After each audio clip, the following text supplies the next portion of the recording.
Good morning, children. Good morning, ma'am. All of us sit down. Thank you, ma'am. आज का quotation देखेंगे बेटा। बोलिए think positive. Think positive. Be positive. Be positive. And positive things will happen. Positive things will happen. Very good. Think positive. Think positive. Think positive. Be positive. And positive things will happen. क्या है? फिर से हम बोल रहे हैं। Think positive. Be positive. And positive things will happen. Think positive मतलब हमें हमेशा अपनी थिंकिंग कैसी रखनी चाहिए? पॉजिटिव थिंकिंग, है ना? कैसी थिंकिंग रखनी चाहिए? पॉजिटिव थिंकिंग, नेगेटिव थिंकिंग नहीं रखनी चाहिए, है ना? पॉजिटिव थिंकिंग का क्या मतलब होता है? आप हमेशा अपने मन में ये सोचिए कि ये काम हम कर सकते हैं। कोई भी काम हो आपको इम्पॉसिबल नहीं लगना चाहिए, है ना? हर काम पॉसिबल है ना? हर काम पॉसिबल। कोई भी काम आपके लिए ऐसा नहीं है कि जो आप लोग नहीं कर सकते हैं। आप लोग सब कुछ कर सकते हैं। क्यों? क्योंकि आपके पास नॉलेज है। नॉलेज है ना? Very good. तो आपको अपनी थिंकिंग हमेशा कैसी रखनी है? पॉजिटिव थिंकिंग रखनी है। बी पॉजिटिव, हमेशा पॉजिटिव रहना है। कोई जना आपसे कोई काम क्या आप कर सकते हैं? कहिए यस। हर काम के लिए यस, किसी काम के लिए नो मत कहिए, ठीक है? आप लोग सब कुछ कर सकते हैं, ठीक है? तो आपको हमेशा पॉजिटिव थिंकिंग रखनी है, हमेशा पॉजिटिव रहना है and positive things will happen.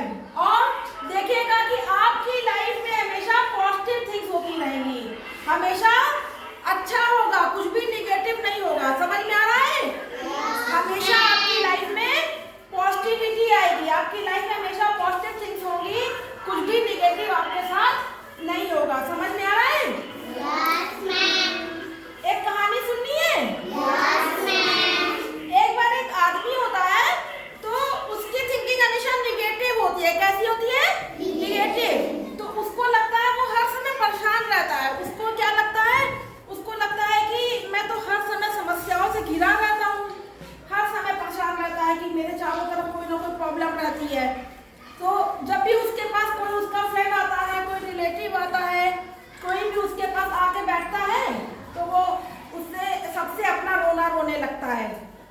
मेरे संग ये दिक्कत है, मेरे संग ये प्रॉब्लम है, ये है वो है, मेरा ये काम नहीं हो रहा है, मेरे बच्चे पढ़ते नहीं, कुछ भी हो, अपनी सारी प्रॉब्लम जो है लोगों से कहता था। तो जब बहुत समय तक आप किसी तरह की प्रॉब्लम डिस्कस करेंगे तो आपको सुनने का मन करेगा। तो उसके फ्रेंड्स और रिलेटिव्स थोड़ी देर तो उसके पास बैठते थे, फिर भाग जाते थे। तो उसको बड़ा गुस्सा आता था और उसको दुख भी होता था, रोने भी लगता था और गुस्सा भी आता था कि कोई उसकी प्रॉब्लम सुनता ही नहीं है। तो एक बार उसको पता चला कि उसके गांव में एक महात्मा जी आए हैं और उनके पास सारी प्रॉब्लम्स का सॉल्यूशन है। तो वो बड़ा खुश होता है, बहुत ही एक पॉजिटिव थिंकिंग रख के महात्मा जी के पास जाता है कि महात्मा जी जो है वो मेरी प्रॉब्लम्स का कोई ना कोई सॉल्यूशन ढूंढ देंगे। तो वो महात्मा जी के पास जाता है। महात्मा जी क्या कहते हैं? महात्मा जी के पास ऊंटों का काफिला होता है। ऊंट माने कैमल, है ना? खूब सारे कैमल होते हैं, ऊंट होते हैं। तो महात्मा जी से कहता है कि महात्मा जी मैं बहुत ज़्यादा दुखी इंसान हूँ, मुझे हर समय कोई ना कोई प्रॉब्लम रहती है और मेरी कोई प्रॉब्लम का कोई समाधान, मुझे अपनी समस्या का कोई समाधान कभी मिल ही नहीं पाता है। और मैं अपने फ्रेंड से, अपने रिलेटिव से, किसी से भी कोई बात कहता हूँ, अपनी प्रॉब्लम कहता हूँ तो सब लोग इतने मतलबी हो गए हैं कि कोई मेरी प्रॉब्लम सुनना भी नहीं चाहता है। महात्मा जी को ये कहकर रोने लगता है। तो महात्मा जी कहते हैं सुनो एक काम करो बच्चा, आज की रात तुम मेरे सारे ऊँटों को संभाल लो। मेरा जो ऊँट का जो ऊँट संभालता था, जो आदमी, वो बीमार हो गया, आज वो आया नहीं है। और आज तुम एक काम करो, तुम इन ऊँटों को आज की रात संभाल लो, आज की रात तुम इनकी देखभाल कर लो मेरे ऊँट की, और मैं तुम्हारी बात का जवाब मॉर्निंग में दूंगा। क्या कहा उन्होंने? कब देंगे जवाब? Morning, ma'am. मॉर्निंग में, सुबह मैं तुम्हारी बात का जवाब दूंगा, तुम्हारी समस्या का कोई ना कोई समाधान सुबह निकलेगा। तो ये खुश हो जाता है। महात्मा जी कहते हैं एक बात ध्यान रखना, जब सारे ऊँट बैठ जाएं तभी तुम सोना। क्या कहा? सारे ऊँट बैठ गए तभी तुम सोना। हाँ, जब सारे ऊँट बैठ जाए तभी तुम सोना, ये नहीं कोई भी ऊँट खड़ा नहीं रहना चाहिए। उसने कहा ठीक है महात्मा जी। अब बीत गई, मॉर्निंग हो गई, तो मॉर्निंग में वो महात्मा जी के पास जाता है। महात्मा जी कहते हैं और बच्चा क्या हाल है, रात में सही से तो सोए हो? तो महात्मा जी देखते हैं उसकी आंखें तो एकदम लाल है। वो कहता है कहाँ महात्मा जी, मैं तो रात में बिल्कुल भी नहीं सो पाया। मैं एक ऊँट को बिठाता था दूसरा खड़ा हो जाता था, दूसरे को बिठाता था दूसरा खड़ा हो जाता था। है ऊँट तो ऐसा है ही ना, वो एक को बिठाए दूसरा खड़ा, दूसरा को बिठाए तीसरा खड़ा, तीसरे को बैठाए चौथा खड़ा। कह रहा रात भर महात्मा जी सारे ऊँट एक साथ नहीं बैठे और मुझे रात भर नींद नहीं आई है। अब महात्मा जी हंसने लगे। महात्मा जी ने कहा कि मैंने तो जानबूझ कर तुमसे कहा था, मुझे पता था कि ये सारे ऊँट एक साथ कभी नहीं बैठेंगे। अब इसको गुस्सा आया। इसने कहा महात्मा जी मैं तो देखिए आपके पास अपनी प्रॉब्लम लेकर आया था, उस अपनी समस्या का समाधान लेकर आया था और आपने तो मेरे संग खुद ही एक समस्या पैदा कर दी। तो महात्मा जी ने कहा बेटा ऐसा नहीं है। महात्मा जी ने कहा कि हम सभी लोग, ये ऊँट जो है ये हमारी प्रॉब्लम्स है। क्या है? हमारी प्रॉब्लम्स। हम सभी लोग जैसे कि ऊँट हम एक साथ नहीं बैठते हैं, ऊँट हमेशा खड़े रहते हैं, इसी तरीके से हम लोगों के सामने, सबके सामने, इस दुनिया में जितने भी लोग हैं सबके सामने हर समय कोई ना कोई प्रॉब्लम रहती है। आपकी एक प्रॉब्लम सॉल्व होगी, दूसरी खड़ी हो जाएगी। आप अपने घर में देखिए, कभी आप लोग जैसे पेंसिल से लिखते हैं, कभी आपकी पेंसिल खो जाती है। जब आपको नई पेंसिल आ जाती है तो आपको पता, तब तक आपको पता चलता आपका इरेजर खो गया, होता है। और जब तक आपका इरेजर मिलता है तब तक आपको लगता है कि आपका शार्पनर खो गया, होता है। और जब आपको पेंसिल, इरेजर, शार्पनर सब मिल जाता है तब तक आपकी कॉपी खत्म हो जाती है, आपको न्यू कॉपी की जरूरत पड़ती है कि नहीं पड़ती है? और जब सब कुछ मिल जाता है तो कई बार ऐसा होता है कि आपकी यूनिफॉर्म फट जाती है, आपकी मम्मी आपको नई यूनिफॉर्म दिलवाती है, तब तक कोई और प्रॉब्लम खड़ी हो जाती है, होती है बेटा? सबके सब होता होगा ना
नाम अच्छी अच्छी राइटिंग में लिख के दिखाइए सब लोग।